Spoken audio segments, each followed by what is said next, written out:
Well, hey there, guys. Greetings and salutations, and welcome back to a new installment of Open Mic, the show where the mic is open, the floor is yours. What do you want to talk about here today? That is what we are here to do on Open Mic. I am, of course, your host, John Campea. Good to have you guys here. Thanks for joining me on this Saturday. Man, a lot of things going on. A lot of things going on in the world. By the way, did you guys see the new little Instagram promo that Ryan Reynolds did for Deadpool with the like angry housewives of Who the Fuck Cares Suburbia? Have you guys seen that one yet? If you haven't, I've never watched a single episode of these idiot Bravo shows. I mean, it's not my intention to offend anybody who watches those. If you watch that and like it, that's awesome. I'm sure a lot of people would think some of the stuff that I watch is idiotic, but they've got this thing on Bravo where it's like two of the stars of one of the housewife shows are like reading a note from Ryan Reynolds and saying that you were the inspiration for Deadpool. And then it cuts to like 9 months ago, and Ryan Reynolds is on the phone with Kevin Feige. He's going, "Yeah, don't worry, Kevin, the script's finished. I'm just proofreading it right now," when really he was watching Real Housewives. And he goes, what's it about? And then he starts taking cues from the Real Housewives show. And he's describing, it's about a misunderstood Wolverine who, even though he has conflict with his friend, it's just because he's misunderstood and he's struggling to find his place in the world, right? And all this kind of stuff. And then it ends with Ryan Reynolds on the phone going, "Kevin, are you crying?" Anyway, if you have not seen this spot, it's probably available on YouTube as well. If not, go look up Ryan Reynolds' Instagram account, because I think you're going to see it there. Guys, we're 5 days away. 5 days away from Deadpool and Wolverine coming out. And you know what? I am more excited for this movie.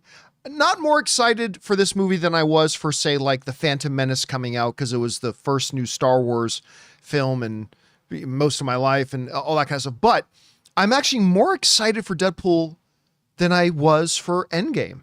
I'm not saying it's necessarily going to be better than Endgame. That's not what I'm saying. I'm just saying I actually think my excitement for this movie has now surpassed the excitement I had going in to see Endgame at this point. I think that's where I'm at right now. That's where I'm at this moment. And as Haunted Autumn is saying, 4 days and 22 hours until we get our first screening of Deadpool and Wolverine. But that brought up, something, a question that a lot of people ask me, especially lately, with the big success of Inside Out 2 now crossing $1.4 billion. It's past Super Mario Brothers, all that kind of stuff. And with the upcoming success of Deadpool and Wolverine, at least we expect it's going to be a success. And people in the live chat are saying, "Wait a minute, are you over? You're tripping, Campea. Are you overdoing?" No, I'm being serious. I am more, I'm not saying this is a more important movie than Endgame. Not at all. I'm not saying that it's going to be better than Endgame. No, I'm just saying, if I'm being honest, I am probably more excited for this movie than I even was for Endgame. And I was pretty excited for Endgame. Anyway.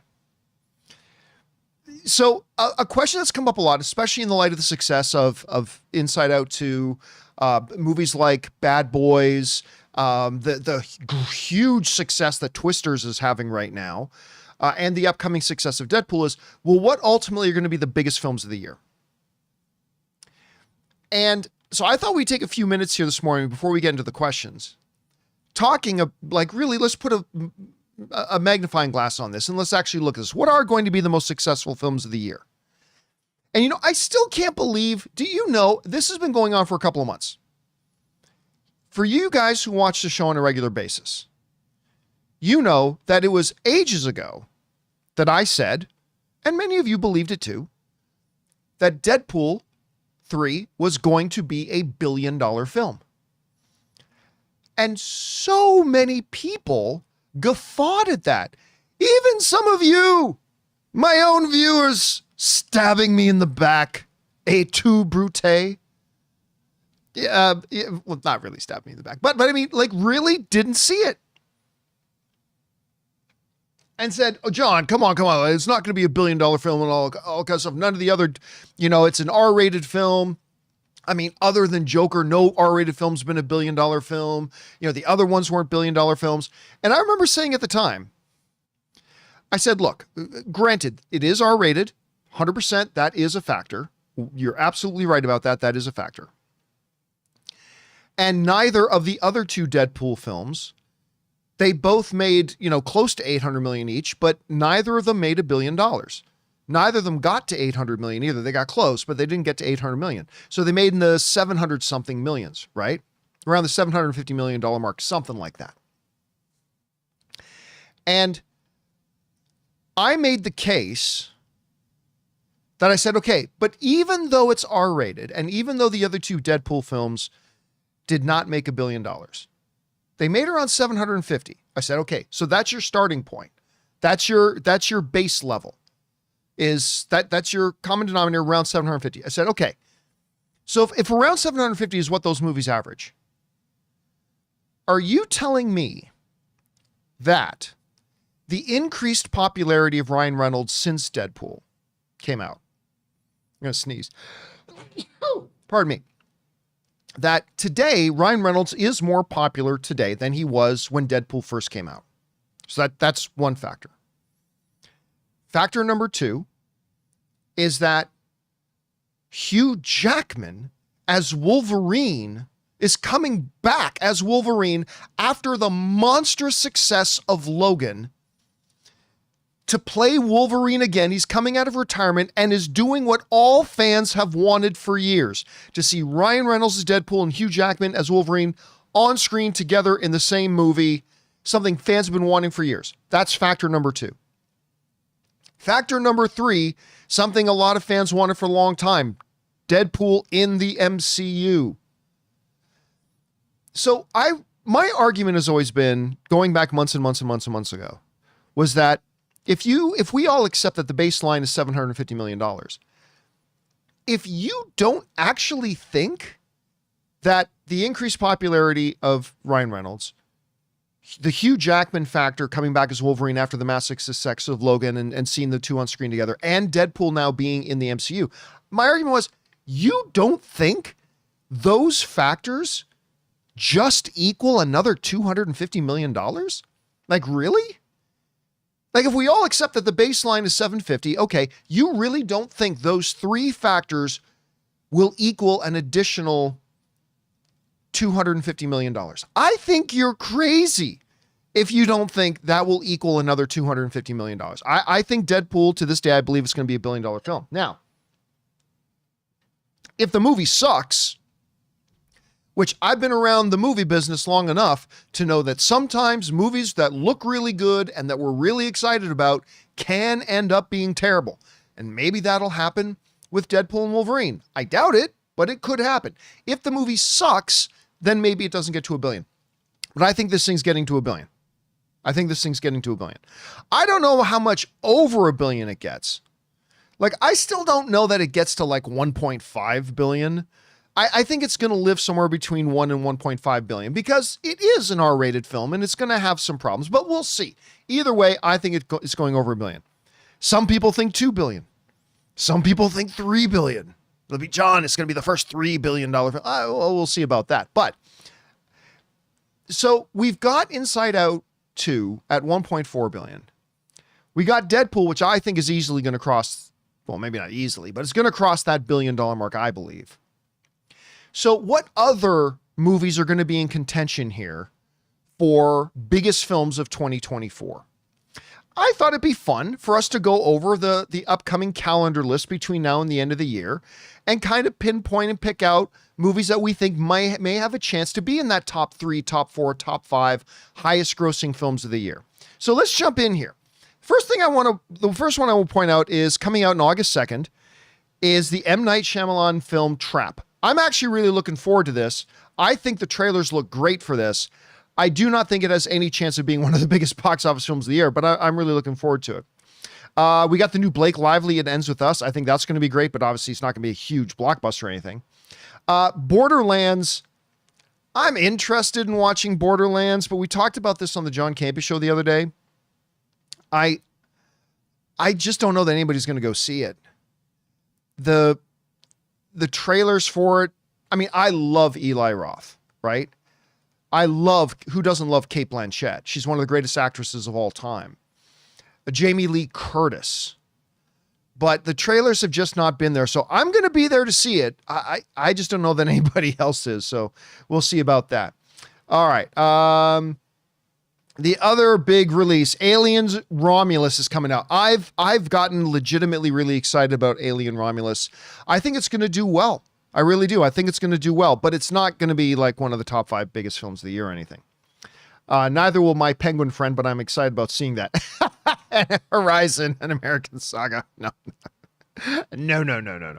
By the way, I'm not laughing at Kevin Costner. You guys know I'm a huge Kevin Costner fan. I really am. But man, we could go on all day talking about the adventures of the Horizon project.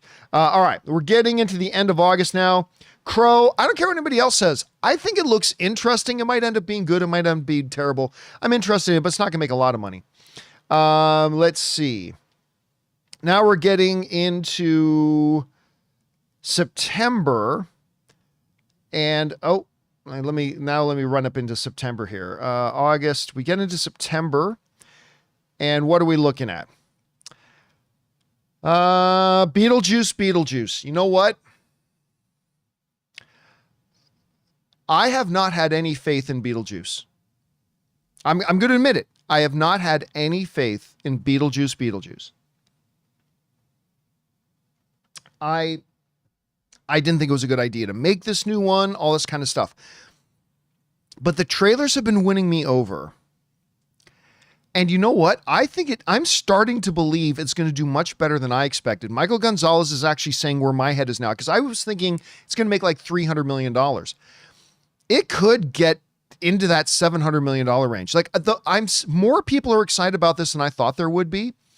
And so not one of the top 5 grossing films of the year, but I think Beetlejuice is going to end up being bigger than I thought it was going to be. And that's huge. That's good for them. All right. Let's see here. I'm looking forward to Killer's Game, the Dave Bautista, Palm Clementif movie, but it's not going to be a massive blockbuster or anything. So there's that. If you've not seen the trailer for Speak No Evil with James McAvoy, this movie looks great, but again, it's not going to be a huge blockbuster or anything. Let's see. You know what? Transformers 1. Now, granted, I had the advantage, me and Ray and we had the advantage of actually being at CinemaCon to see the full CinemaCon presentation. I don't care about all these naysayers out there. I think this movie looks quite good. And when they played it at the major animation festival, I'm forgetting the name of it, but we talked about it on the show, it got a standing ovation. People really liked it. I think this movie's going to be quite good. I don't care what anybody, all the new, whatever. I think it's going to be good. I mean, I don't know that it's going to be good. I think it's going to be good. And I think it's going to do better than some people think. Now, I don't think it's going to make $600 million or anything like that, but I think it's going to do pretty well. I think it's going to do well. We'll see. All right. Let's see here. What else we got? Wild Robot looks amazing. Wild Robot looks absolutely incredible. I cannot wait for this, but it's not going to be a $700 million film. So we're not going to take that. Megalopolis, I don't know that anybody's going to go see that. I hope it's great. It's Francis Ford Coppola, but I don't think anybody's going to actually go see it. All right. So now we get to the end of September and we get to the current highest grossing R-rated film of all time, Joker, Folie à Deux. This film made an R-rated film, an R-rated comic book film that made over $1 billion at the box office. It's just funny. Whenever we have this discussion about Deadpool possibly making $1 billion, people say an R-rated comic book movie can't make $1 billion. Have you heard of Joker? It is a comic book film that actually made $1 billion, R-rated, that made $1 billion. Of course, that's only one though, so they may have a point. But I don't think, and I hope I'm wrong, I don't think Joker Folie à Deux makes $1 billion. I don't think this one makes $1 billion. But it's going to be big. It's going to be big. And you're adding Lady Gaga to it. It's going to be very, very big. And so I think it has a chance of being one of those top 5 blockbuster films of the year. So obviously the $1.4 billion Inside Out 2 is one of them. I think Deadpool's one of them. I think Joker has a chance of being in that top 5. I really do. Okay. Now we move into October.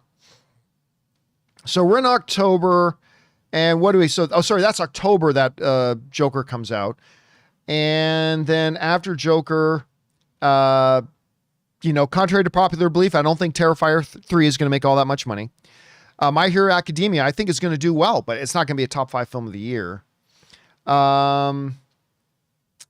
Let's see. Smile 2 is going to do well for a little horror film, but again, not a $600 million film or anything like that. Venom: The Last Dance. Now, I stand what feels like alone in my appreciation and belief in the Venom franchise. I don't care what anybody else says. Don't care what anybody else says. I really like the Venom franchise. I didn't like the second movie as much as I liked the first one. I loved the first one. But I like the second one. And I'm quite excited for the third one. That said, I think their ceiling for Venom: The Last Dance, and I think it can do well. Especially if Deadpool and Wolverine is awesome. Because if Deadpool and Wolverine is awesome and makes all the money in the world, a lot of casual moviegoers are going to be like, let's go to the next comic book movie. And I think Venom: The Last Dance can actually benefit very much from a successful Deadpool. That being said, I still think the ceiling for it is around $700 million. I think the ceiling for it will be around $700 million. I don't think it can get any higher than that. I think if it gets to that, I think they got to celebrate and pop bottles, but I don't think it's going to, I think that's the ceiling. So I don't think it's going to be in the top 5 of the year. All right. We continue to move down, and now we're starting to get into November, and let's jump over to November on the list here. And Conclave looks good with Ralph Fiennes, Stanley Tucci, Jonathan Lithgow, Isabella Rossellini, about a murder mystery in the Vatican. That looks great, but not a lot of people are going to see it, so that's not up there. Let's see here.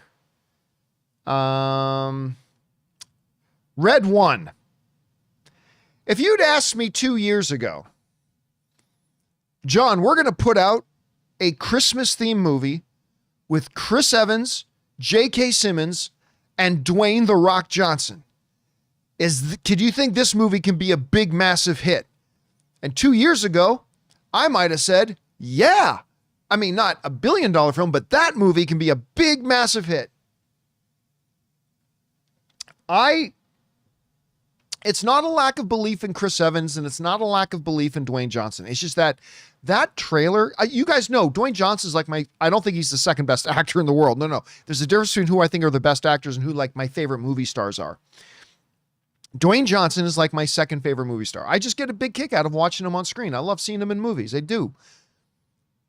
But the trailer to Red One to me looks horrible. And I wanted to love it, but it looked horrible. So not only will it not be in the top 5 box office films of the year, and I hope I'm wrong.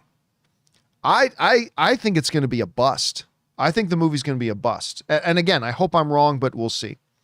All right. Then we get into a couple big ones. Let's start with Gladiator 2. Gladiator 2 just set a brand new Paramount Studios record. I don't know where it is off the top of my head in the all-time record overall, but it set a new Paramount record for most trailer views in the first 24 hours. That includes more trailer views than Top Gun Maverick in the first 24 hours. I personally, listen, the original Gladiator is in my top 20 all-time favorite films. I think it's one of the best films ever made. I love that first one. It's the one that made Russell Crowe maybe my favorite actor in the world. And of course, it's a Ridley Scott masterpiece. But I don't really trust Ridley Scott right now. And I hate saying that. But other than The Martian, which help me out, guys. Guys in the live chat, how many years ago was The Martian now? I know it feels like The Martian just came out yesterday, but how many years has it been since The Martian? Wait to see you guys. Has it been 9 years? 9, 10 years, you guys are saying. Holy crap, time flies. Anyway, The Martian is brilliant. I love The Martian. But a lot of Ridley Scott's movies before The Martian were terrible. And since The Martian, I mean, just lately, like we got The Last Duel, which I didn't hate The Last Duel, but it wasn't very good. And then we also got House of Gucci, which I didn't hate House of Gucci, but it wasn't great. Could have been a lot better. Should have been a lot better. And then I don't know what the hell Napoleon was trying to be, but Napoleon, which if you guys who watched the show, you guys know I was hyped for Napoleon. I was so excited for Napoleon. And Napoleon was, I mean, I know many of you guys may have liked it. And if you did, that's awesome. But to me, it was pretty terrible. And so I feel horrible saying, listen, Ridley Scott is a first ballot Hall of Famer, no doubt. His legacy is completely secure. He's going to go down as one of the most celebrated directors of all time. Probably top 15 ever. But I don't know that he's got it anymore. I hate saying that, and I hope this movie proves me wrong. So I'm having a hard time getting super excited for Gladiator 2. But, I mean, it could very well do well, so it's got to be in contention there. But this is the movie, out of all the movies coming out this year, that I think most people are sleeping on. And that's Wicked.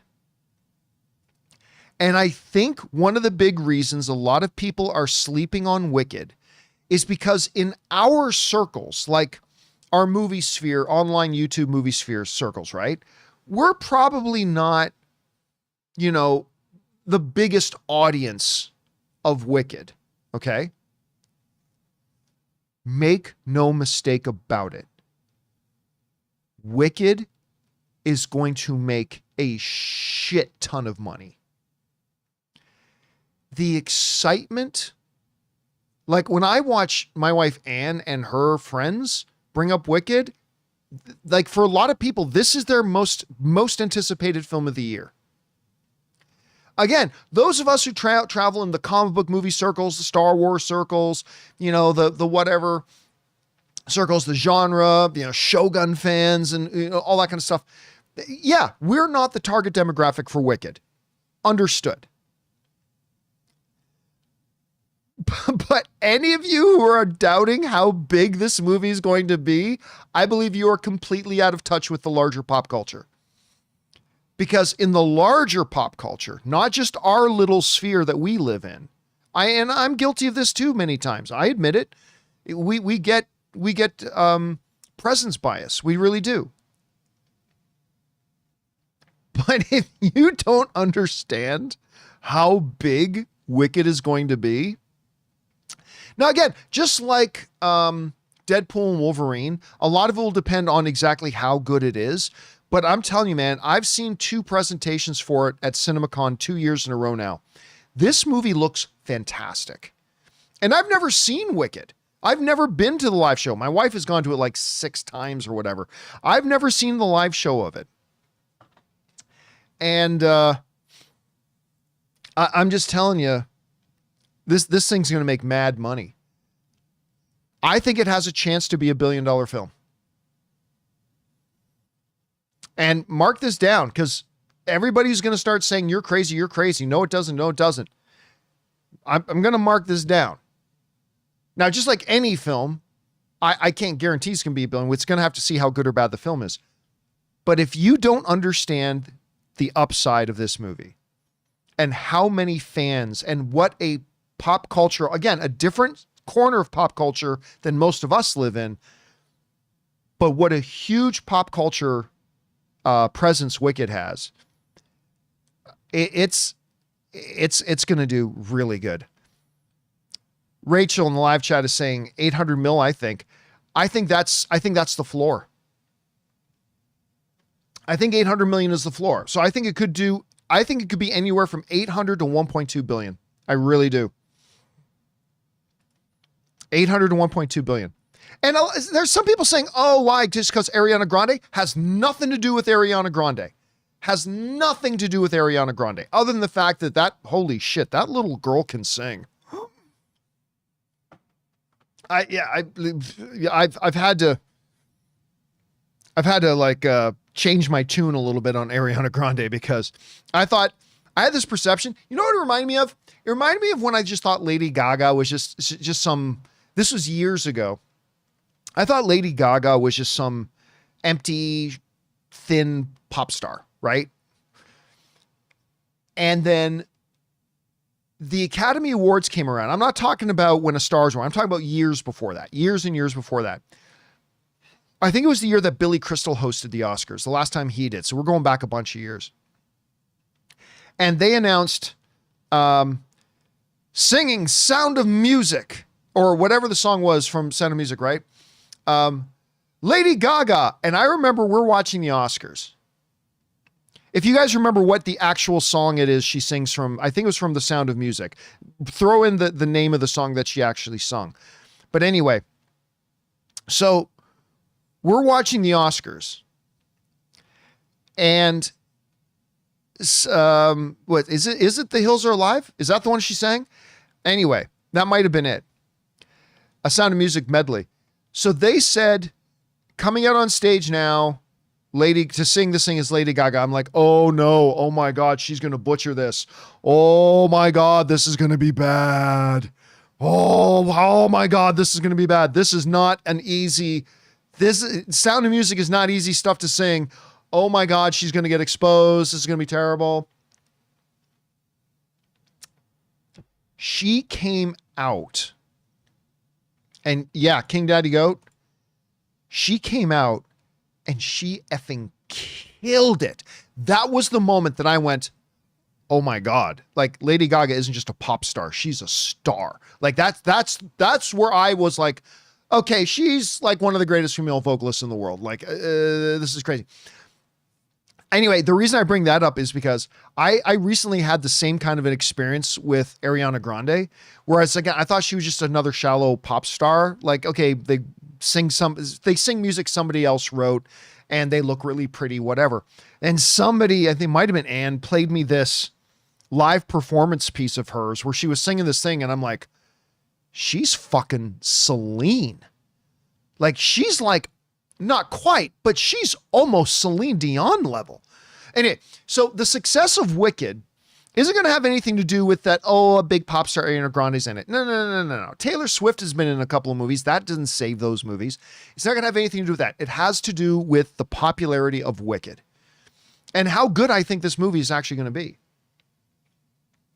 So yes, I believe that Wicked will be one of the top 10 movies of the year.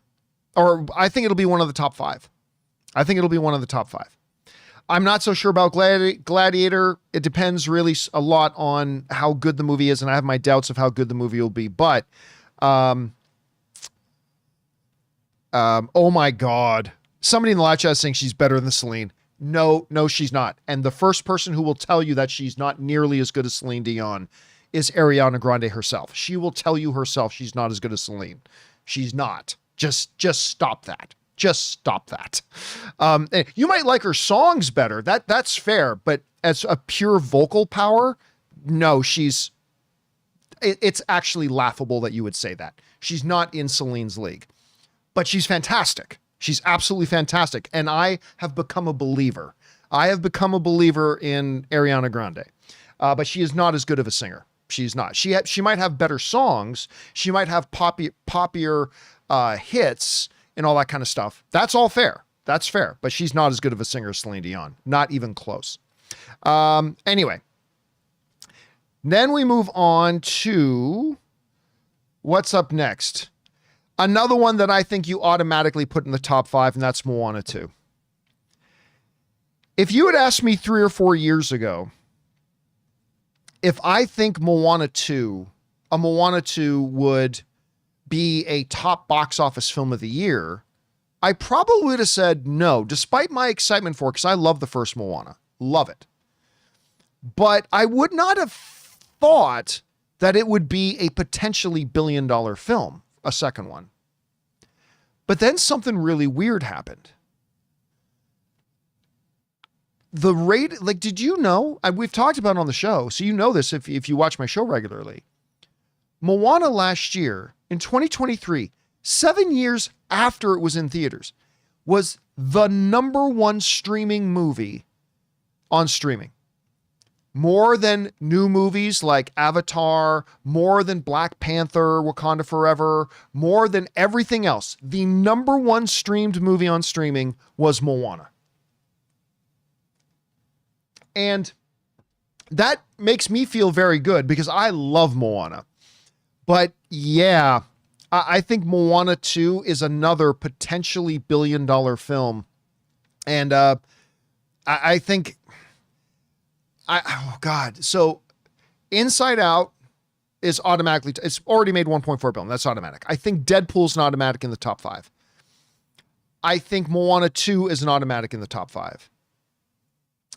And I think Wicked is going to be an automatic top 5. That leaves one more spot, and there's still a few contenders. So let's keep going down the list here. But Moana 2, I think, is one of the automatic ones. I do not believe Night Bitch will be one of the top 5 box office films of the year, although I am very curious to see it. All right, then because we still got a couple of big ones. All right, Kraven the Hunter. I don't care what anybody says. I'm excited to see this film. I don't know that it's going to be any good, but I am excited to see it. I've liked the previews. I always freeze on the actor's name. What's Kick-Ass's name again? Aaron Taylor Johnson. That's it. I'm a big Aaron Taylor Johnson fan. I love him in just about everything he's in. I thought he was awesome in Bullet Train. But it's gonna, where is that? It's going to make $1 quadrillion. But let's be honest here. I'm excited to see it, but I have no idea if it's going to be any good at all. And it's not going to make a ton of money. Kraven the Hunter is not going to make a ton of money. So while I'm really interested in seeing the film, let's be honest here. Another really interesting one coming up that a lot of people are getting very excited about is the animated film Lord of the Rings, The War of the Rohirrim. I think this could be great. I think it will make a surprising amount of money, but I don't think we're talking $500 million. I think it'll do well. I think it'll be profitable for the studio, but I don't think it's going to be like a big, massive hit. So I'm not going to say that gets on the list. Okay, then we got to talk about this Sonic the Hedgehog thing. I have had so many people writing to me.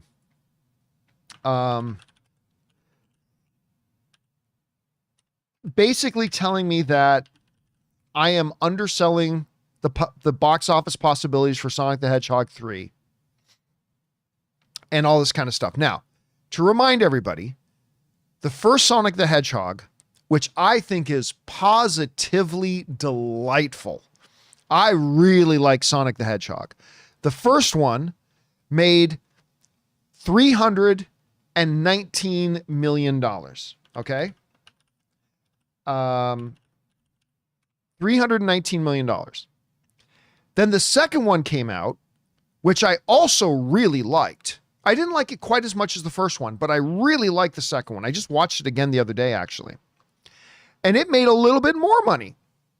It made $405 million. So it went up. It went up. guys, I don't know how to break this to you. Like, I can't believe how many people writing to me, John, I think Sonic 3 is a potentially billion-dollar film. Based on what?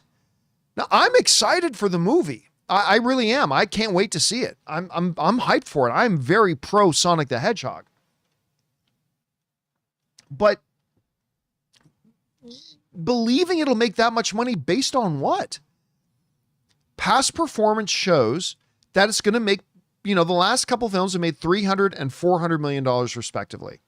The second film wasn't as good as the first, and they just put out that Knuckles series that, while I was super pumped for it because I love Knuckles, voiced by Idris Elba, that was one of my favorite parts of Sonic 2 was Idris Elba doing the voice of Knuckles. But I mean, the reality is, I think that's going to hurt it a little bit. So do I think the upward trajectory of Sonic can continue? Yeah, but we're talking I think its ceiling is between 400 and 500 million. If there was an audience there in that big of droves to see Sonic, we would have seen that in the first one. And then especially in the second one, since the first one was so good. And unlike Deadpool, which has had a bunch of different things. Now Deadpool is now in the MCU. Deadpool has Hugh Jackman incoming. There's nothing new about this one.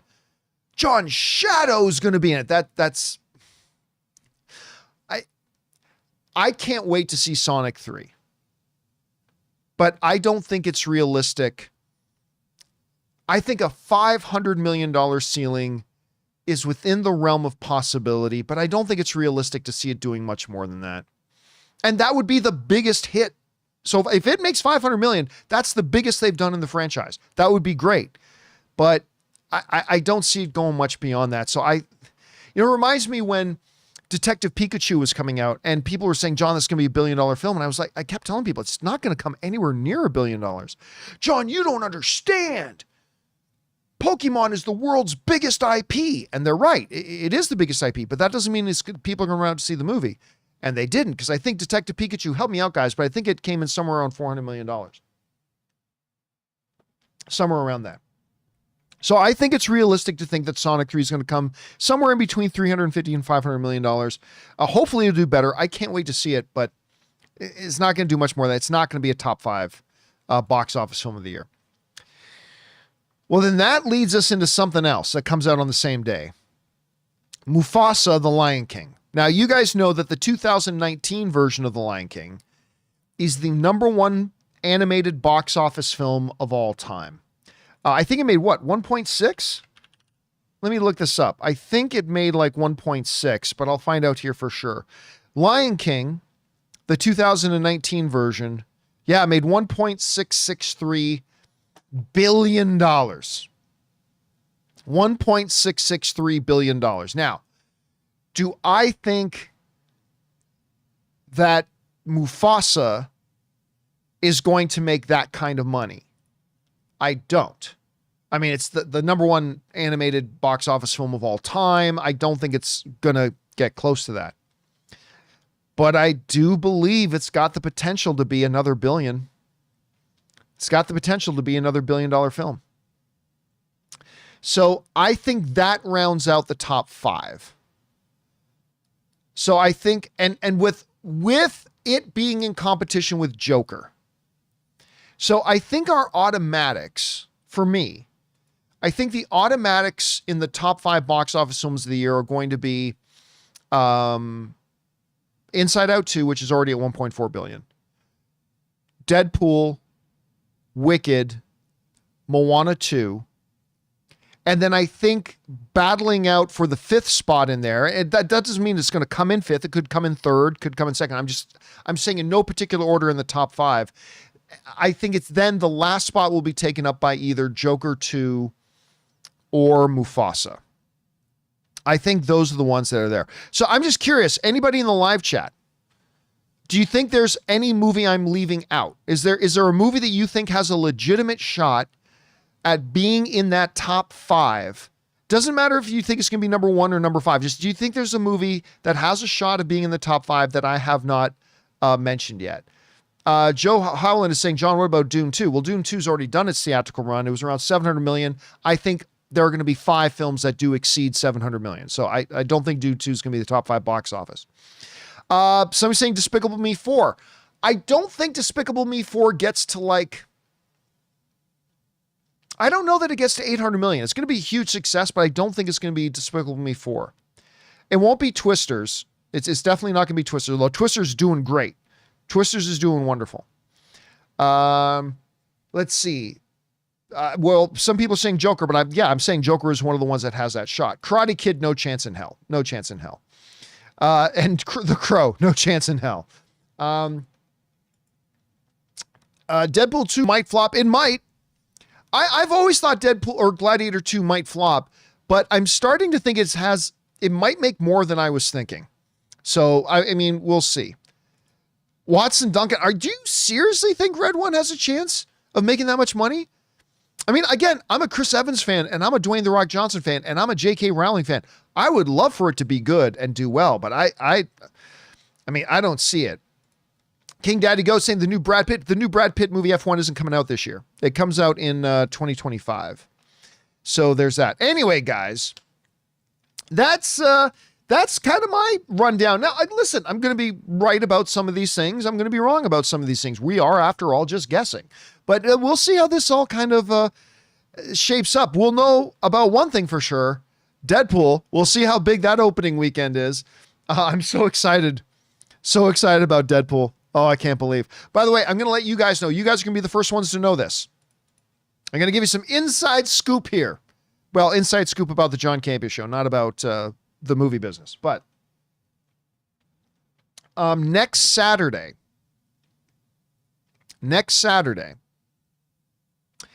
Ray and I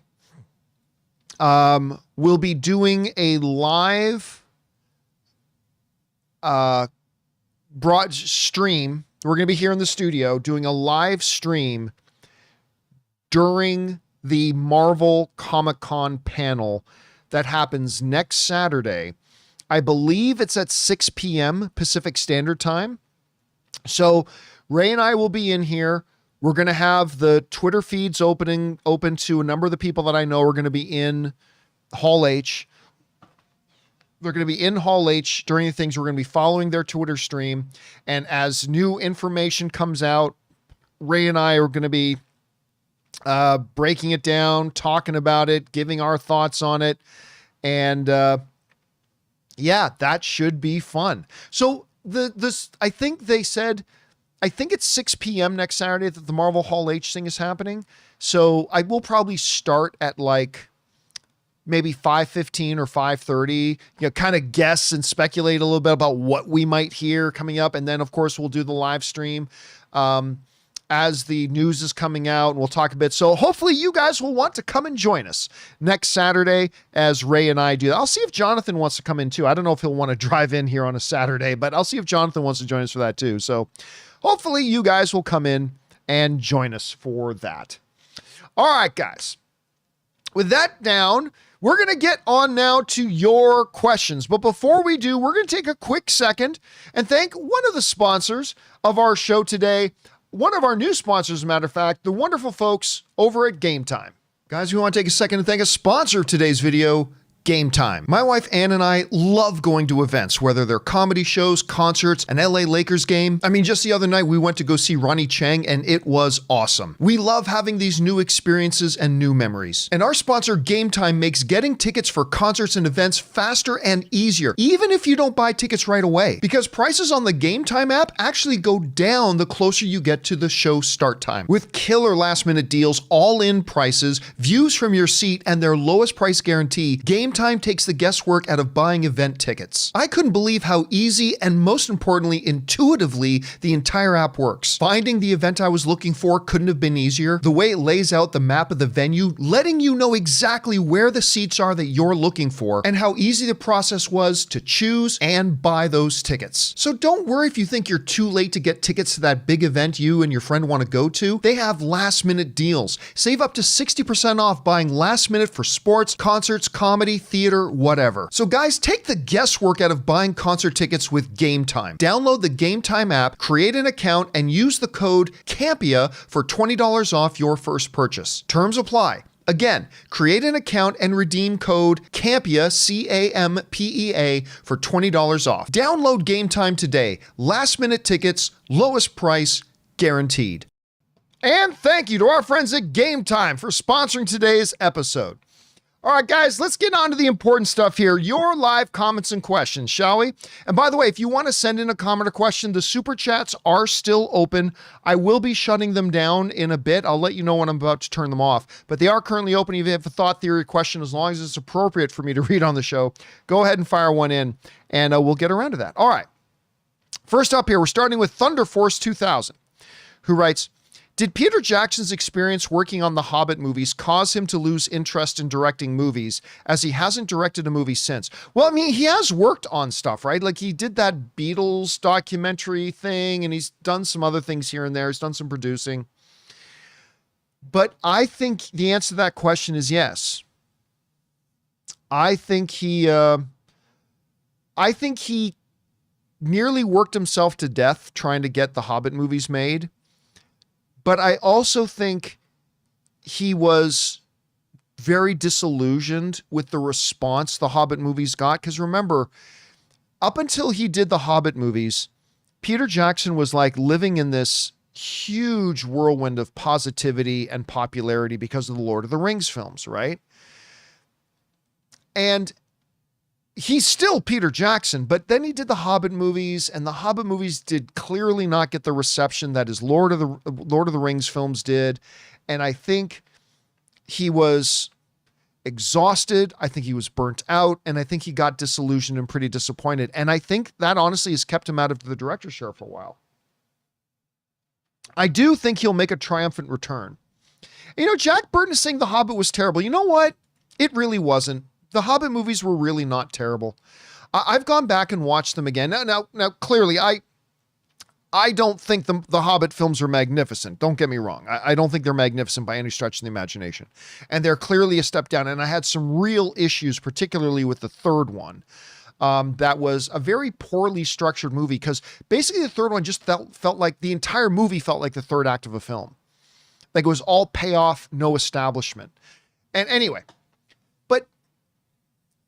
I just think a lot of people react. This is just my own personal theory, okay? I'm not trying to ascribe or make excuses for how other people feel. This is just my own personal theory, okay? But I think it's just the disappointment for a lot of people when we realized that it just wasn't nearly as good as the Lord of the Rings films. Because if you hold the two up side by side, The Hobbit does not look very good. But, you know, I've rewatched them again in recent years. And I think if you look at them as their own things, you just look at them and judge them on their own merits, they're still not great, but they're not that bad, actually. They certainly have some very, very positive elements to them. And I think overall, in general, I think I like those films. Again, my biggest problems are with the third film. But I really did particularly like the first and the second one with Smaug quite a bit. But again, they just pale in comparison. And this is one of the big problems with the Hobbit movies. I don't think The Hobbit should have been one movie. But do you guys remember that it was actually going to be two movies? It was going to be two films.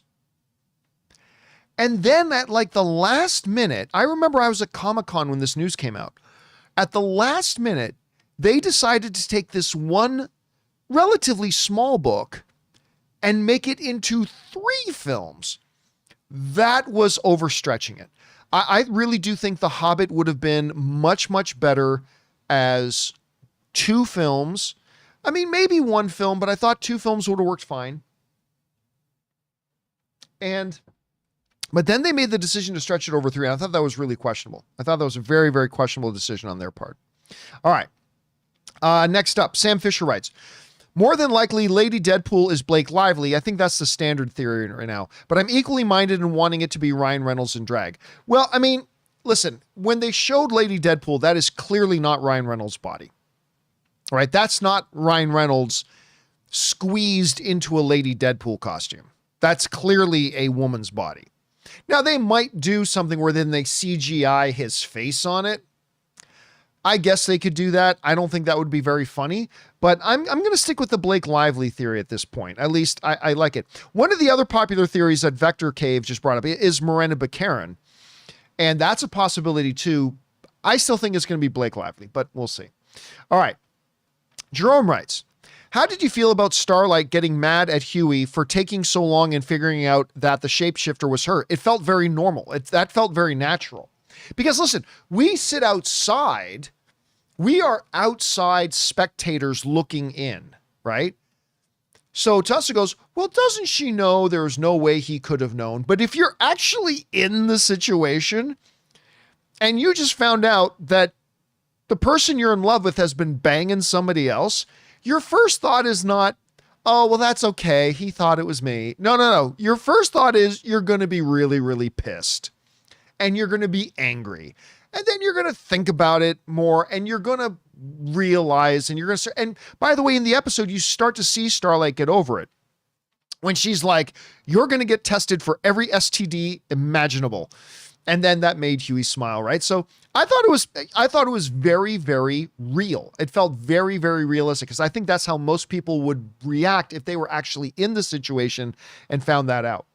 All right. Let's see. Next up, we've got D Games, who writes, where is it? Oh yeah. One of two. Yes. One of two.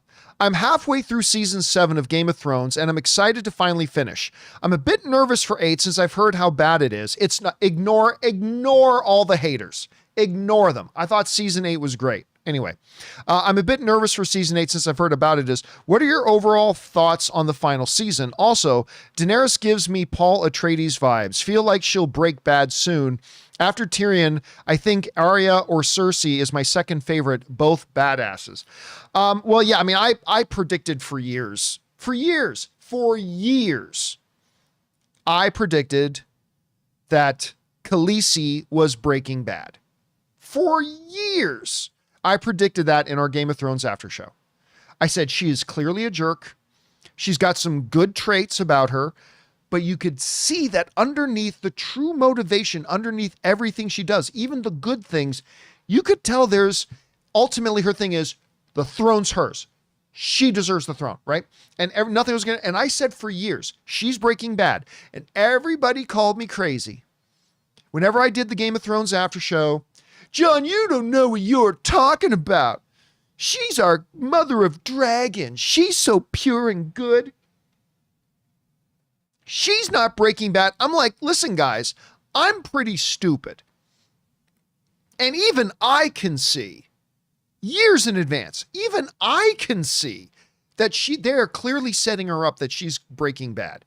It's obvious. No. And then when ultimately she broke bad, those same people had the audacity to say, that came out of nowhere. Out of nowhere? Really? So I haven't been telling you for years this is exactly where they were clearly going? That came out of nowhere. Anyway, yeah. Listen, the one thing that I agree with a lot of other people when it comes to season 8 of Game of Thrones was the fact that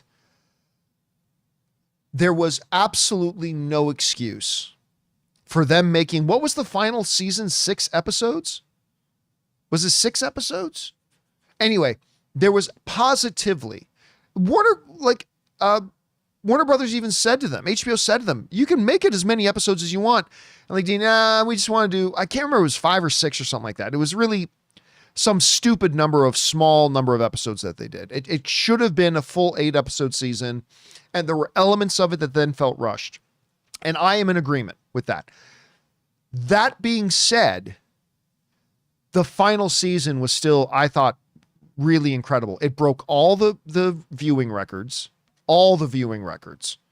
So more people watched it than anything else. It won, that season of Game of Thrones won more Emmys than any single season of television in the history of the Emmys.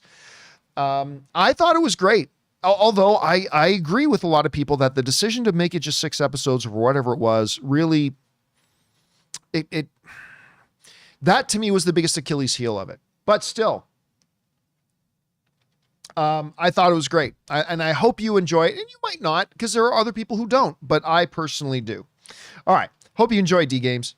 Next up, we've got Jerome, who writes, I predict that the Greatest Showman song plays during the final battle of Deadpool and Wolverine because of the opening lyrics.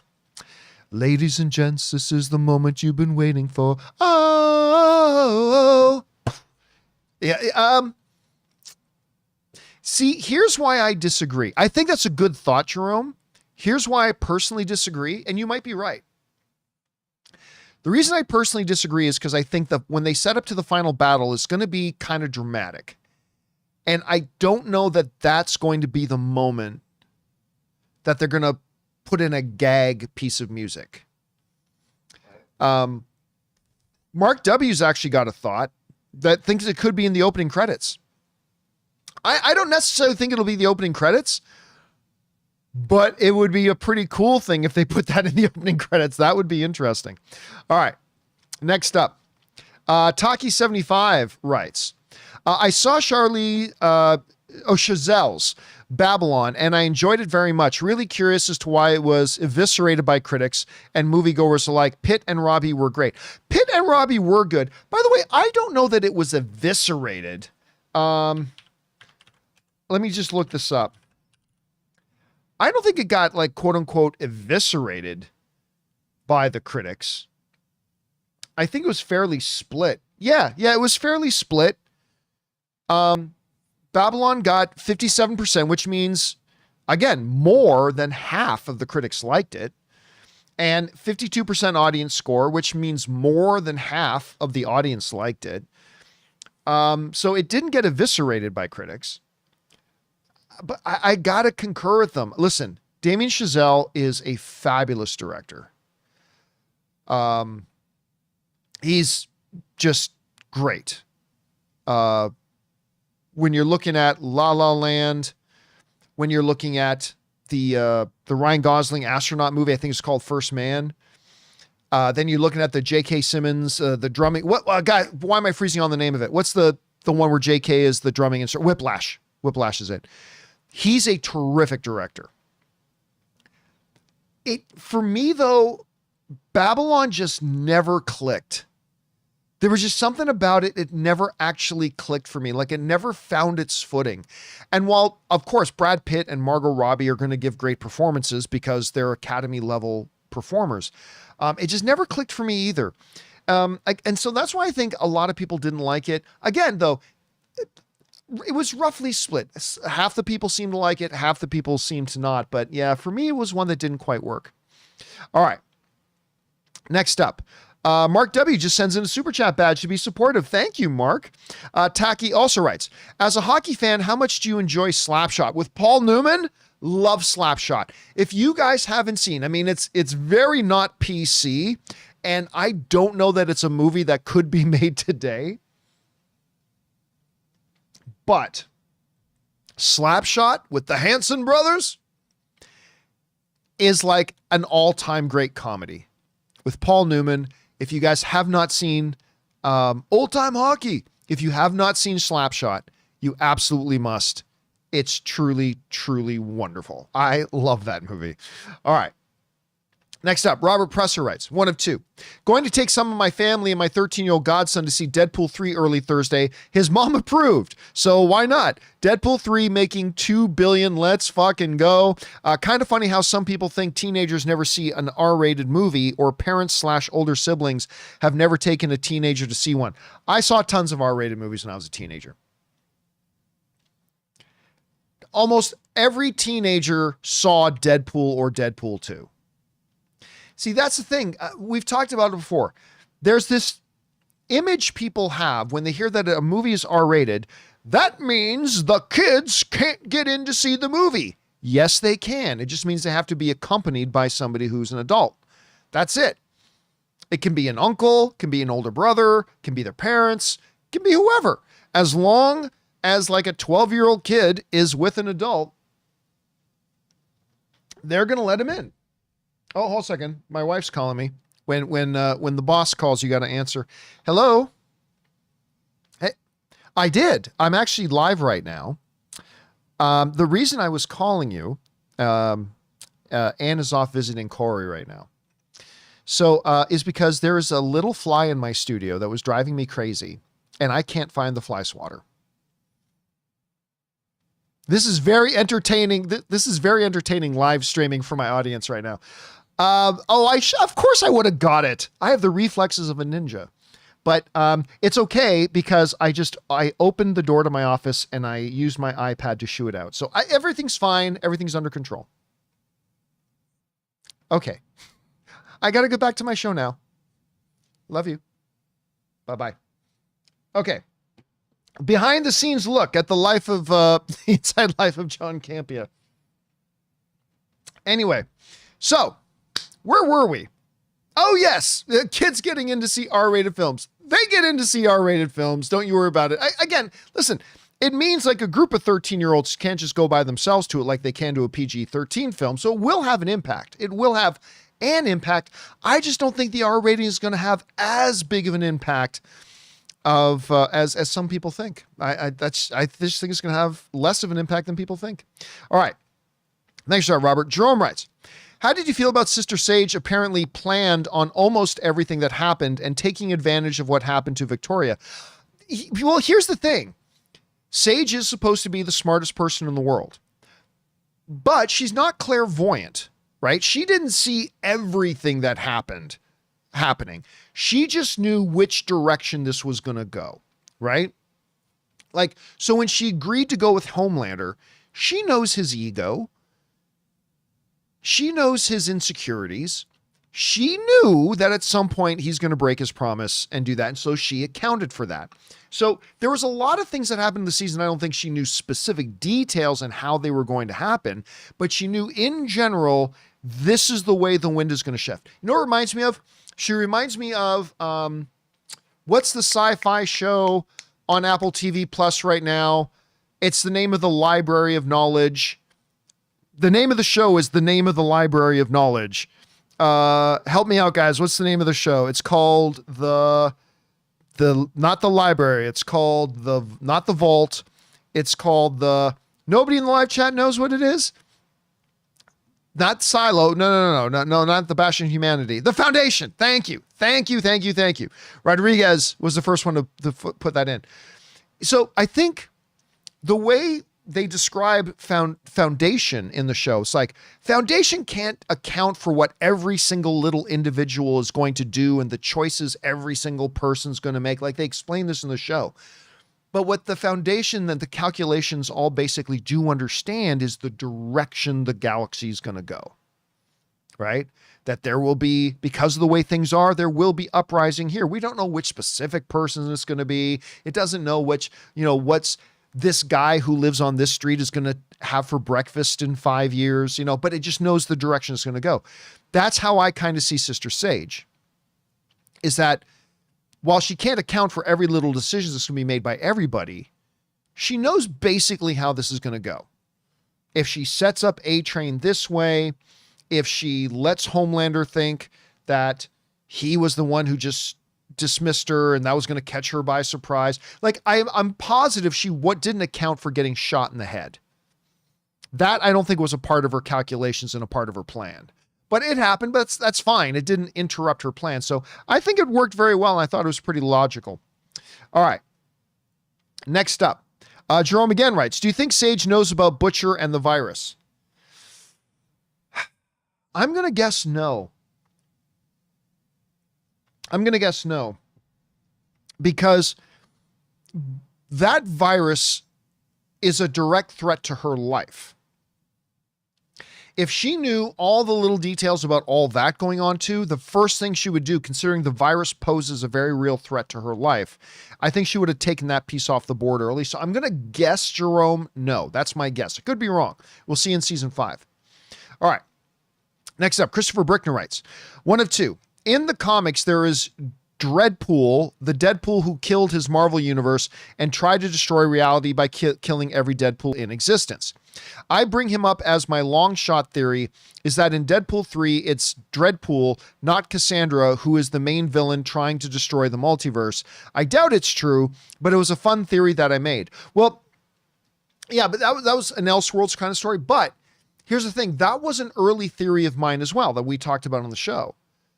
That what if ultimately what they're having to do is go stop what my theory, and I can't remember if I came up with it myself or if I heard it from somebody else. Anyways, but the theory that I kind of held for a little while in the early days when they first announced Deadpool and Wolverine was that there was going to be a Deadpool out there who was prevented from joining the MCU. And as a result, he felt if he killed all the other Fox era characters and killed all the rest of them, that would pave the way, and all the Deadpool variants and all that kind of stuff and their worlds, that would pave the way for him, this one Deadpool, to enter the MCU. And so the TVA recruits our Deadpool to stop that Deadpool. And that was kind of the theory I had for a while. Obviously, that's not what they're going to be doing, but who knows? It could be a Deadpool that's doing it. Maybe it is, maybe it's not, but it's looking right now that Cassandra is the big villain, but we'll see. All right, it's a good theory, Christopher. Next up, we got Jerome again, who writes, think Deadpool will have an endgame level battle. Well, I mean, not an endgame level battle in the sense that Endgame had like 50 recognizable characters that we knew, all going into this huge, incredible final battle. While I think there might be a lot of Deadpool variants, it's just going to be Deadpool variants. I don't think we're going to see James Marsden and Famke Janssen and Halle Berry and Sean Ashmore and Anna Paquin. And I don't think we're going to see like 50 old X-Men characters all in one big climactic massive battle. I don't think so. I think it'll be more personal, but who knows? Maybe Deadpool 3 can do its own version of the portal scene. Maybe yes, maybe no. We'll find out. All right. Next up, Taylor writes and sends in a $20 super chat. Thank you, Taylor, for supporting us on that level. Taylor writes, okay, John, got to ask. How do you guys feel about JJ officially coaching the Lakers? Oh, JJ Redick. As a longtime Laker fan, I'm not confident in that choice. Also, please download the app called TV Time. You'll thank me later. Okay. I hate it. I hate it. I think it's one of the most idiotic things they could have done. I don't think it's a coincidence that they just hired LeBron's buddy who does his podcast with him. I'll never understand the logic because the success record is thin. The success record of trying this is very, very small. Of going out and hiring the head coach of one of the top two most famous basketball organizations, one of the top two most important basketball organizations in the world. I know. Let's go and hire somebody as our head coach who has never coached a day in his life. Yeah. Yeah, that seems like a good idea. That seems like a good idea. Cord Cutter Cam is only pointing out the one person who's ever kind of did it, Steve Kerr, but Steve Kerr doesn't really count because Steve Kerr worked as a GM, worked in the front offices of the basketball, actually worked in running the basketball organization as well before transitioning down to the court. So he wasn't really green behind the ears. JJ Redick has never coached or done anything in a basketball organization his entire life. And they just hired him to be the head coach. It's one of the most idiotic decisions I've ever seen in professional sports. And I'm not a JJ Redick hater, by the way. I would have been perfectly fine if JJ Redick started as an assistant coach or maybe went and coached in college for a while, learned the ropes, learned from somebody, then came up. I would have had no problem with that, but this is a dumb decision. This is a really dumb decision. So I hope it works out. But I think it was really stupid on their part. All right. Next up, Bobby Jackson writes, Hey, John, not sure if you'll talk about it, but how much do you think the Michael Jackson biopic has a chance of making? A lot. It's going to make a lot of money. I don't know that it's $1 billion film. And again, like everything else, I can't give a prediction how much money I think it's going to make till I see it and we know if the movie's good or not, because that's going to be the biggest... clean up my glasses. That's going to be the biggest factor in how much money the movie will make. I mean, it can have a big opening weekend, but they showed us a big preview for Michael at CinemaCon. And I'll tell you what, man, Michael Jackson's nephew, who's playing Michael Jackson, looks and sounds just like him. Like it was uncanny. It was really uncanny how much he looked and sounded just like him. It has the potential. I'll say that at least, Bobby. It has the potential to be very big. How big? Not sure, but the potential is huge. All right. Casinema writes, interesting Maeve theory I saw. In the comic, she has a son with the legend, but the theory suggests the idea of Butcher being the father in the show. Yes. Yeah, so there's a theory, because if you guys remember, earlier on, Butcher, like in an earlier season, Butcher and Queen Maeve had a little rubbing of the nasties. They had some body friction. They had sex. So there is a theory that she's going, in this show, she's going to come and he's going to be the father of her kid. So that Butcher's going to have a kid and it's going to be, you know, with Maeve, and Maeve, Butcher's the father of the kid. So I think that is a very likely scenario. I don't know that for sure, but I think that's a very likely scenario. I think that's the way they're going to go. I really do. All right. Next up, we've got Bobby Jackson again, who writes, the other day you mentioned Aldous Hodge as Hawkman. Will you check out the Amazon series of him portraying Detective Alex Cross in November? Honestly, probably not. Like, I really like him as an actor, but I'm not really interested in that series, so I'm probably not going to check that out. Yeah, I mean, you never know, but probably not. All right. Bobby Jackson also writes, for anyone that wants to watch Interview with a Vampire, Netflix just made a deal with AMC to show that and 13 other series starting next month. It's also available on regular AMC in addition to AMC Plus. Okay, this is actually a big story that we didn't talk about on the show. Maybe we should have. So yeah, AMC just made, not the movie theater chain, the television network. They are two different things. AMC just made a deal with Netflix for Netflix to show like 13 of their big shows now on Netflix. One of my business partners wrote to me, like, and said, why the hell? There's just no reason for AMC to still exist as a streaming platform like AMC Plus or the AMC network. Like AMC should just at this point, again, remember, we're talking about the television company, not the movie theater chain. They are two completely different companies. Said AMC should just, if they want to produce content, just be a content producer and then make licensing deals for other people to carry it. Because one of the reasons I've never seen an Interview with a Vampire is that it's on AMC. I don't even know where to watch that. But like, if they're just going to take all their shows and put them on Netflix, then how do you justify them even having a broadcast arm? Like, what's the point? They might as well at this point just become a content producer and then license out their content to other streaming providers. And they'll probably make a lot more money that way. All right. Thanks a lot for that, Bobby. And I'm glad you brought that up. All right. Next up, Bobby also writes, you mentioned that Rhodey has been in the game longer than Sam, which got me thinking. Once Armor Wars comes out, you think they'll get into just how long Rhodey was a Skrull? I think they'll touch on it, but I honestly don't think it'll be a big part of the series. It actually, it came and went as such a big nothing in Secret Invasion. It's like, oh, okay, Rhodey had been taken over for a while by Skrulls. Okay, but he's back. So I think it will definitely be addressed. And again, I'm just guessing. I think it will be addressed but I don't think it's going to play a major part of the show. Or the movie, I should say. It was going to be a show. Now it's going to be a movie. I really don't think it's going to play a major part.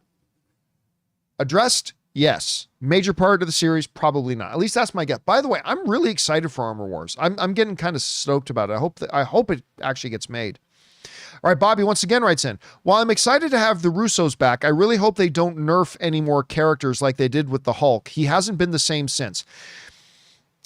Bobby, that is my one big issue with, because listen, I said on the show the other day, when the Russo brothers and Kevin Feige work together, magic happens. We got Civil War, we got Winter Soldier, we got Infinity War, and we got Endgame. And those are 4 of arguably the 6 best MCU films.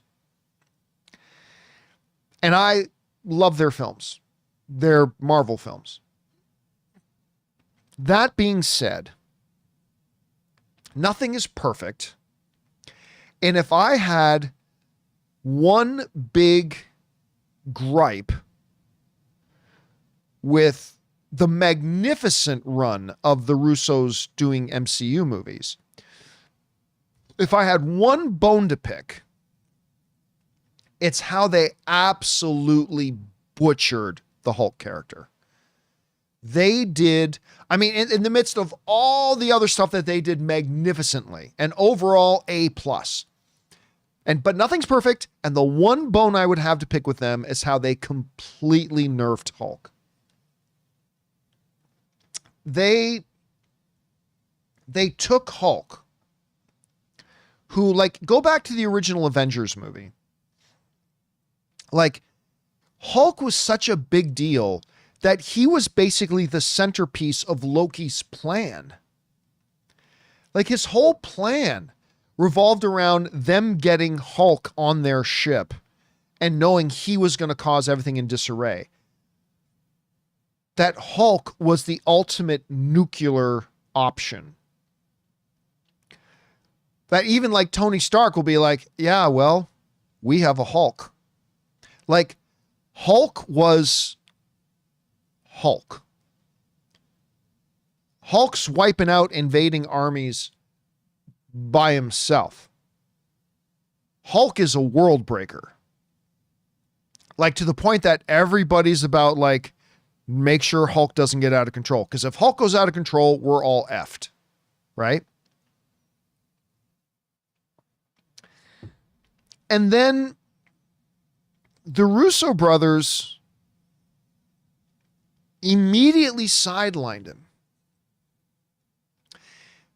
And it started with him fighting Thanos. Now, I have no problems. That Hulk lost his initial fight with Thanos, right? I think Thanos caught him majorly by surprise with how strong he was. He was wearing one of the Infinity Stones, and you really needed something huge to set up just how formidable Thanos was. And who better to do that against than Thor and Hulk? That in the same sequence, he humbles Thor and Hulk. So I was fine with that. I had no problem with that. But from that, then they basically removed Hulk from the equation. He couldn't come out during Infinity War. And then they turned him into this lame Professor Hulk that I just thought was a terrible decision. Even though there were some really funny moments in Endgame with Professor Hulk. There were some very, very funny moments in that with Professor Hulk. And then that ultimately led us to Family Barbecue Hawaiian Shirt Hulk with bowl haircut illegitimate son Hulk. So yes, the Russo brothers, A+ from me for their work on their Marvel films overall. But the one point of criticisms I have is what they did to Hulk. But listen, that was so isolated. I'm not really worried about it, Bobby. I don't think they're going to do that to any other characters. I think that was a very isolated thing. And by the way, that was a result of them trying to do something interesting with Hulk. And sometimes when you try to do something interesting, it may not work out. And I appreciate that they were trying to do something interesting with him. And it didn't work out. Okay, almost everything else they did was fine, so I'm not worried about it. All right, next up. Bobby again writes, Elizabeth Olsen says that her Scarlet Witch days are behind her. So does that mean a recast is out of the question? I kind of hate when a character can't be used if the actor stops playing them. I think a recast, listen, they just recasted Thunderbolt Ross. By the way, Marvel. Thunderbolt Ross. Well, Thunderbolt Ross is an important character. So even with the tragic passing of William Hurt, we know that the character is important to the universe and we need to carry on that character for William Hurt. So we're going to recast it with legendary actor Harrison Ford because the character is important. And I agree. So where was that common sense with the tragic passing of Chadwick Boseman and we needed a new T'Challa? Where was your common sense then? Anyway, yeah, I think they can. I think if Elizabeth Olsen decides that she doesn't want to come back, and by the way, I don't think they're going to bring Scarlet Witch back. I think Scarlet Witch is dead, and I think they're going to keep her that way. That said, if they do decide to bring her back, which I don't think they will, they could though, I think a recasting is on the table. I think they could do a recasting. But again, at the end of the day, Bobby, I think she's gone. I think the character's gone. All right. Bobby continues his streak and writes in, sorry for overloading open mic with questions today. Had a lot to come into my mind after a week's worth of shows. No problem, Bobby. We appreciate your support, man. And your questions are all really good. So thank you for that. I appreciate that, man. All right. Next up. Orange Hand writes, Deadpool and Wolverine isn't even out yet, and already I saw a headline about when it may come out on streaming. It's crap like this that's hurting the industry. Look, Orange, you're preaching to the choir, man. You're preaching to the choir. I 100% completely agree. Like,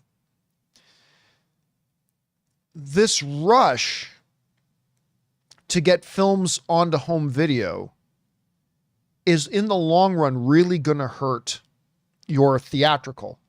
And your theatrical is still where all your money is made.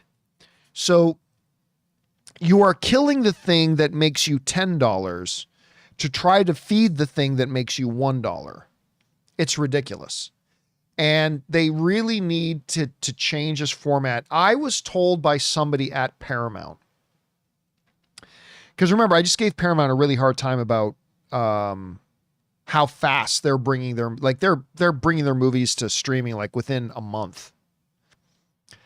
And I was talking to somebody over at Paramount and like going, what the hell are you guys doing? Like, what are you doing? And the guy at Paramount told me that they are changing their philosophy in 2025. They said they're recognizing this release strategy, this home video release strategy is not working, and they're going to probably start to adapt it more in 2025. Whether they do or they don't, we'll see, but it sounds like they're recognizing it. They're recognizing that's a problem. And the whole industry's better realize it quick, Orange Hand. All right. Jerome writes, do you think The Boys gets locked up with the Gen V heroes? I don't think we're going to see, because, at the end of The Boys season finale, we see like Frenchie and Huey and MM, they all get taken, right? I think they might end up in like the same facility, but I don't think you're going to see them like locked in the same room or locked in the same cage. Maybe Kimiko, because like she is a soup. So maybe they'll put her in with the Gen V people. We'll see. But clearly I think there's going to be a big prison break. But I don't think we're going to see them in Gen V. I think we'll see the Gen V characters in Gen V. I don't think we're going to see like Frenchie or anything like that. I mean, we might, but I don't think we will. Just a guess. All right. Chris R. writes, I like the theory Deadpool and Wolverine ends with a setup to Avengers 5. I don't think it will. Battle World, and we even get X-Men with versus Avengers. Again, I don't think so either. We also believe we will see Banus Hulk versus Wolverine and Deadpool and Wolverine. I don't agree with any of that. I don't think any of that is true, but it is possible, right? They could. But there's still so many movies and things that has to happen between Deadpool and Wolverine and when, by the time Avengers 5 comes out. So it would seem pretty inefficient to try to say the ending of Deadpool and Wolverine is the setup for Avengers 5 when Avengers 5 is still so far away and there's so many other movies to come out in between. So I don't think that. I also don't think we're going to get a Hulk versus Wolverine. Again, it is possible. I'm not saying it's not happening. I'm saying I don't think it is. Or that we're getting X-Men versus Avengers. I don't think we're going to get that in this movie either. Again, we'll see, but I don't think it will. All right. Next up, Brandon writes, tomorrow marks 1 year since Barbenheimer. Man, what a phenom that ended up being, right? It ended up, two films that obviously appealed to totally different audiences, releasing on the exact same day and decided to market off of each other. And nearly both of them made $1 billion. Like Barbie obviously made well over $1 billion, and Oppenheimer, as an R-rated period piece, heavy drama, almost made $1 billion too. It's going to be talked about for the rest of movie history, I think, the whole Barbenheimer effect. All right. Isaac Martinez says, Gladiator 2 will slay Wicked in one swipe. I think you're delusional, but who's to say? Napoleon did not do well at the box office. House of Gucci did not do well at the box office. The Last Duel did not do well at the box office. I don't know why we suddenly think a decades old sequel that doesn't look as good as the original is going to suddenly come out and do that. Look, I am cheering for Gladiator 2. I want to love it. I just haven't seen anything that looks all that great so far. And it doesn't seem like a lot of people loved the trailer either. I think you are, and I hope you're right. Just to be clear here, Isaac, I hope you're right. But I think you are brutally overestimating how good Gladiator 2 is going to do. But again, I hope you're right. We'll see. All right. Next up, John Redcorn writes, what are the chances Venom 3 has a 100 million plus opening? I don't think very good. If you think it's unlikely, remember Venom 2 opened to 90 million during theaters reopening from COVID. Yes, but Venom 2, not everybody will agree with this, but I think we can all acknowledge that the general consensus is that Venom 2 was not quite as good as Venom 1, right? I think that will also have an impact. There's also going to be this won't impact everybody in the movie-going community, just certain segments, but there's also some people in the movie-going community that have lost a lot of faith in the Sony-produced stuff with Madam Web and Morbius and stuff like that. So, yeah, I don't think, I hope it does, but I don't think Venom 3 opens to $100 million for those reasons. I mean, listen, if Venom 2 was as good or better than the first Venom and everybody thought that, then maybe I'd think there would be a chance, but I don't think it. I think if it can make 70 million opening weekend, I think that's a big win. I think it's a huge win for them that they can make 70. All right. Jerome writes, are there things you hope Gen V season 2 does or doesn't do in regards to setting up season 5 of The Boys? Nope. And that's my general answer for all that. Like whenever somebody asks me, John, what do you want to see happen in this movie? I go, nothing. I want to see whatever the filmmakers have in store. I'm not going to write the script for the movie in my head prior to that. So honestly, I'm just excited. First of all, I loved Gen V season 1. I'm just excited to see where they're going to take us in season 2, but I'm not setting up anything in my head, Jerome, about what I think they need to do or things they need to not do. I don't do that with stuff anymore. All right. Jerome also writes, with 1,000 questions about The Boys, who in The Boys you feel has to die no matter what? Homelander. 100% Homelander has to die at the end.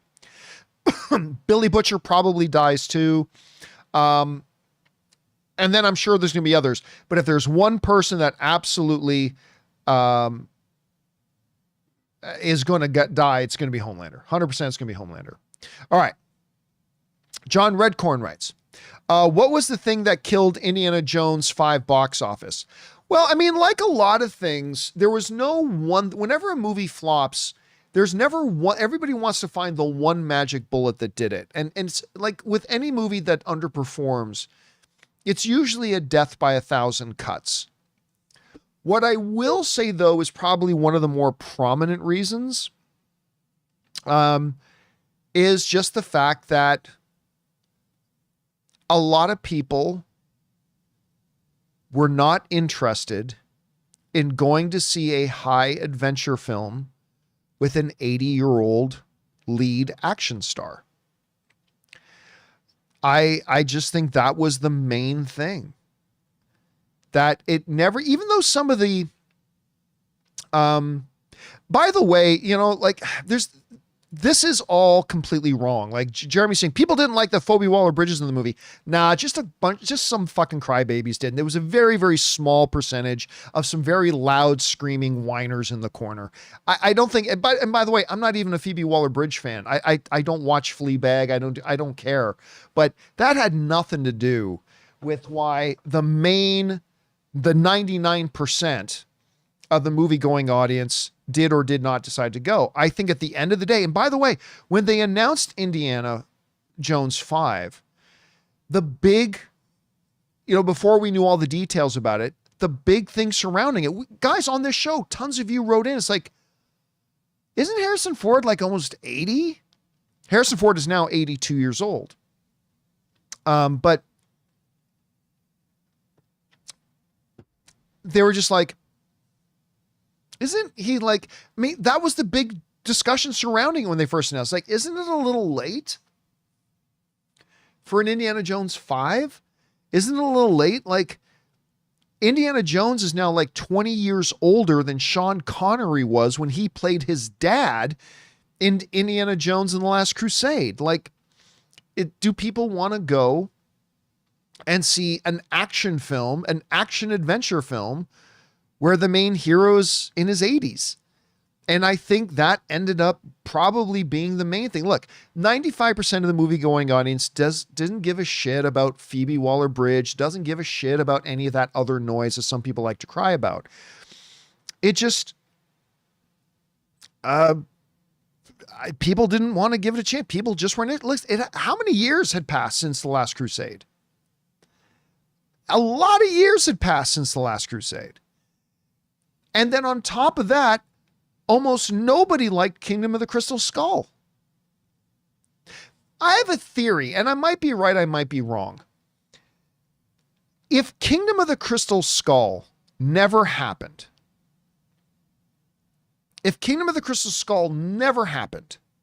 and the last Indiana Jones movie was Indiana Jones and the Last Crusade, I think Dial of Destiny would have done a little bit better. Not a lot better, because you still got the issue of people didn't want to go see an 80-year-old action star. But I think if the last Indiana Jones experience people had in the movie theater was Last Crusade and not Kingdom of the Crystal Skull, which kind of ended any momentum that the Indiana Jones franchise had. And by the way, I don't hate that movie, just for the record. Then I think Dial of Destiny might have been done a little bit better, but the fact of the matter is, the last Indiana Jones film, which had come ages before it, did not do well, and people didn't particularly like it. And then now you got Harrison Ford, who is approaching his 80s, trying to do another one that a lot of people were saying, for why? And again, like I said, every movie that underperforms, there's no one reason. But I would say that one of the bigger reasons for that is just that the general movie-going audience was kind of over Indiana Jones and certainly weren't ready to go back to see an 80-year-old action star in a big adventure movie. But who knows? That's just my theory. That's just my theory. All right. Next up, Amin writes, Watched Challengers the other day. Pretty good. Lots of slow motion, especially at the end. Zendaya was amazing, though. I agree this was easily her best performance. Wonder if she'll get some awards buzz. She very well could. I think she will get some awards buzz. I really like the film. It's just, it wasn't the movie I thought it was going to be. Not that the marketing was deceptive or anything like that. It's just I was kind of expecting one kind of a movie. It was a little bit of a different kind of a movie, and it was really good. I enjoyed it a lot. I don't think it's going to be in like my top 5 favorite films of the year or anything, but I thought it was quite good, and Zendaya continues to prove that she is stupid talented. All right, thanks for that, Amin.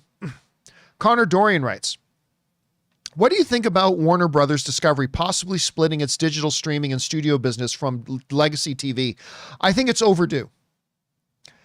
I think legacy TV is something they should be divorcing themselves from, focusing on Max. Now, it's going to be a little tricky because HBO is legacy TV, but it's completely connected in with Max, which is modern streaming, and they're not going to split that off. So it's going to be tricky to see how they do that. But I honestly, Connor, I think it's the right move if they do it. I think it's what they should do. And I think it would be very, very good for them if they did it. All right. Andy writes, The Boys season 4 finale was scary to me because it was an accurate depiction and prediction of the current political climate and came out as the RNC was ending. Yeah, I mean, look, when movies or TV shows are at their scariest to me is when they actually seem to reflect some things going on in our real world. And I think with The Boys season 4 being less subtle about their analogy-based narrative, it's just some of the things, even some of the wackier things, a little bit scary because you recognize some of the stuff in it that actually is happening in our real world, and that can become a little bit unnerving. All right.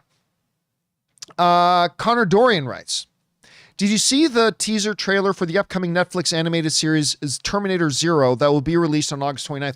Yeah, we talked about it a little bit on the John Campea Show the other day. I thought it looked really interesting. I got to admit, when I first heard about it, it was a bit of a 4 why situation. And I didn't quite get why they were doing it. But then I saw the trailer and I got to say, man, I am with you. I thought it looked really, really quite good. All right. Next up, we got Ray Loves Trench Coats, who writes, I already have 3 tickets to see Deadpool opening day. Gonna see it at least 10 to 15 times opening weekend. Opening weekends are so much fun. Well, here's the thing, Ray Loves Trench Coats. I don't know that it's going to be physically possible to see it 10 to 15 times on an opening weekend, but I know I'm seeing it twice. Ann and I are seeing it twice on opening day, and I cannot wait. All right, guys. Listen, we still have some more questions to get to, but before we do, we're going to take a quick second to thank another sponsor of today's episode, our friends at Liquid IV. Guys, we want to take a second to thank a sponsor of today's episode, Liquid IV. You know, the Summer Olympics are here. I cannot wait for basketball, track and field. Hell, they've even got breakdancing in France this year. And with the Summer Olympics in full swing, hydration is key for athletes and fans. Liquid IV is extraordinary hydration for physical endurance, mental clarity, and overall well-being. A single stick of Liquid IV delivers better hydration than water alone with 3 times the electrolytes of the leading sports drink, plus 8 vitamins and nutrients. One of the things I love about Liquid IV is how easy it is for me to prepare. All I have to do is tear, pour, and enjoy. In the heat of the summer, whether you're out golfing, out walking, or just sitting on the back patio, you need to stay hydrated, and that's where Liquid IV comes in clutch. Liquid IV is the #1 powdered hydration brand in America, and it comes in 4 delicious sugar-free flavors: white peach, green grape, raspberry melon, and lemon lime. So turn your ordinary water into extraordinary hydration with Liquid IV. Get 20% off your first order of Liquid IV when you go to liquidiv.com and use the code CAMPEA at checkout. That's 20% off your first order when you shop Better Hydration today using promo code CAMPEA at liquidiv.com. And thank you to our friends at Liquid IV for sponsoring today's episode of Open Mic. All right, guys, listen, I have some bad news. So I know there are some more. I mean, we got through most of today's questions, but I know there are some more, and I'm having a tech issue right now with the YouTube site of bringing up the remaining questions, because there are still a few questions to get through, and I was going to do them after the commercial break, but I cannot seem to bring them up right now. And I know they're there in the log, so I know they're not lost, but I cannot seem to get it to open right now. So here's what I'm going to do. I'm going to do something I haven't done in a long time. I'm going to do a companion video to this tomorrow. I will tomorrow. It won't be live, but tomorrow I'm going to record once I'm able to get all the remaining questions out. So if you sent in a question, it's getting answered as long as it's appropriate to be addressed. And I will put that up online tomorrow. So I will get around to getting the rest of these. Unfortunately, I'm doing this show live right now, so I can't do everything I need to do to get in there and get the questions out. So I will get the rest of the live chat questions and I will get them answered in a separate video tomorrow. So, unfortunately and unexpectedly, that'll do it for today's installment of Open Mic. Thank you so much, everybody, for being here and being a part of my show today. Big special thank you to all you guys who sent in those questions, even the ones that we didn't get around to answering yet. I will get those answered tomorrow. Number one, because you gave us great fun things to talk about. But number two, you supported our channel as you did it, and all of us involved with the show. Thank you guys so very much for your support. Again, keep your eyes open for that companion video. I will put that up tomorrow. Thanks a lot for joining me, guys. My name's John Campea, and until next time, my friends, bye-bye.